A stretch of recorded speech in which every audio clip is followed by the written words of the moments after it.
Good evening and welcome to the BBC News. This is Adrian Smith. And Grace Thomason. On our first news tonight, the Chile crisis. And our man on the site is Tom Hagen. Chile's President Michelle Bachelet has officially stated that the 8.8 magnitude quake that hit 325 kilometers southwest of the capital Santiago on February 27th. It caused an estimated of 30 billion in damage and will take 3 to 4 years to rebuild. Later that Friday, Chile announced school repairs and other reconstruction efforts are now focus of an initial 112 million in aid. The earthquake has so far taken 452 victims and left over 800,000 Chileans homeless. Last Thursday, the United States Secretary of State Hillary Clinton made a visit to Russia in hope of decreasing both countries' stock of nuclear warheads. While Russia has decreased the nuclear supply to less than the given limit, the US has still not responded whether or not the warheads have been reduced. And the Russian Prime Minister warned the United States that if they do not dramatically cut down on the nuclear warheads, a war will break out between them. Nothing has been officially stated since that announcement. 2 p.m. local time, Russians declared war against the United States. 2 hours later, China announced that they are also joining forces with the Russian troops. The newly formed partnership has been given the name the Red Star Coalition. Experts believe that China is after the United States' role as the country that controls the world economy. Many countries have shown interest of joining the Red Star Coalition and the fight against the state. The worst possible outcome is a global thermal nuclear war. Russia, China, Iran, as well as North Korea are all countries well known for having stocks of deadly firepower. With us in Russia is our reporter sending live from a tensed, shaken nation. Hello Tom, can you read me? Yes, hi, I can hear you. How's the situation over there? The situation here is tense. Soldiers are heading out for war. Family members cry, begging them not to go. Heartbreaking. Has there been any announcements? Well, there has been one announcement. The Japanese is now at war with Russia and China. From what I have heard, Japanese troops are preparing for dogfights and for intense naval battles. Here in Russia, the majority of the Russians seems to support the Russian government decision. Not so joyful story. Certainly not Adrian. But this, on the other hand, is. The newly formed band Defected Brainwaves from Northern Ireland has during the last weeks shaken the music world to its very foundation. The Irish band is mostly associated as the New Beatles, and since their breakthrough 3 weeks ago at the Irish Song Contest, sold nearly 4.2 million copies of their own album.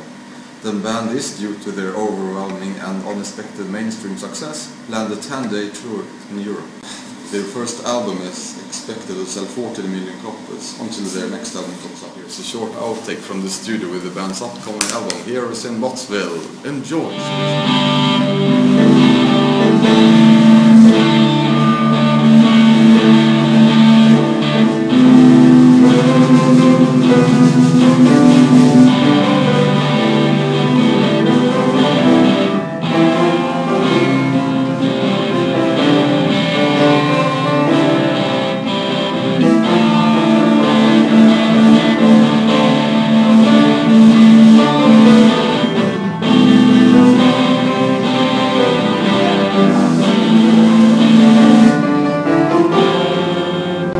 The number of sheep has in short time been reduced to a crisis level in New Zealand.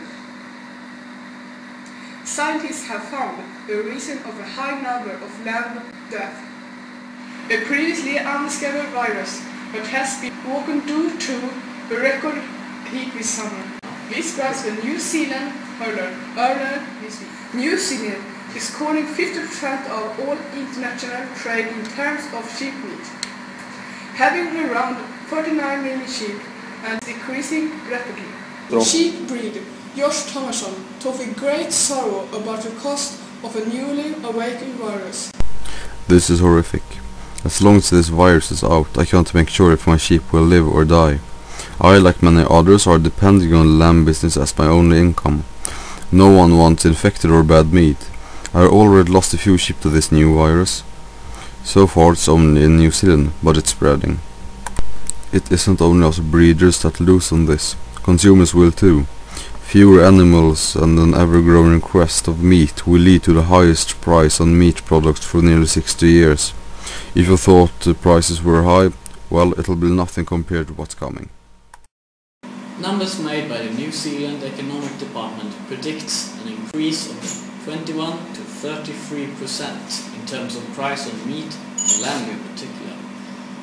A vaccine has been given the highest priority on the new virus in New Zealand. The scientists stated that they'll have vaccine ready in less than 4 months. We'll end this evening broadcast with a new bizarre tourist attraction from Germany. Built inside the grounds of a zoo in Jet-free Germany is a house built completely upside down. The house consists of upside-down kitchen, bathroom, living room and bedroom. And the bizarre house is now open for the public. It was built by carpenter Gerald Moosted and his colleague Gestalt Spestoffer and Malfred Kollax. They described the project as one of the craziest they ever been asked to do. The men went to great length to make sure every detail was perfect, even using needles and threads in order to keep the bed lines in place. The house was built on an incline to further challenge the viewer perspective.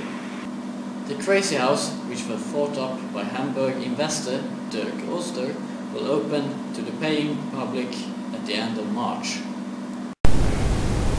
That's all we have for you tonight. We'll be back sometime tomorrow. Be sure to log in on our website www.bbc.cu.uk to hear a 24-hour live reporting and be updated on the latest news around the globe. We at BBC thanks for us and wishes you a pleasant evening. Good night.